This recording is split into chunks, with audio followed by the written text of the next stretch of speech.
কত পাইছো নাম্বার? আমি 500-477 দিয়েছি। আচ্ছা, কোন স্কুলে পড়াশোনা করতো তুমি? আমি লক্ষ্মীচড়া রামকৃষ্ণ উচ্চতর মাধ্যমিক বিদ্যালয়ে পড়াশোনা করেছি। তো মানে রাজ্যের মধ্যে কত নম্বর স্থান পাইছো এটা? আমি রাজ্যের মধ্যে 8ম স্থান অধিকার করেছি। আর তোমার বাবার নাম কি? আমার বাবার নাম দিলীপ রুদ্রপাল। কি করে তোমার বাবা? আমরা অটো চালাই। মানে কিভাবে তোমাদের সংসার চলে বা তুমি কিভাবে পড়াশোনা করছো? আমাদের বাবা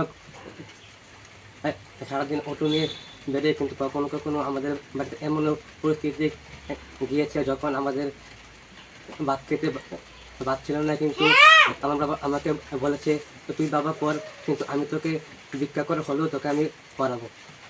আচ্ছা।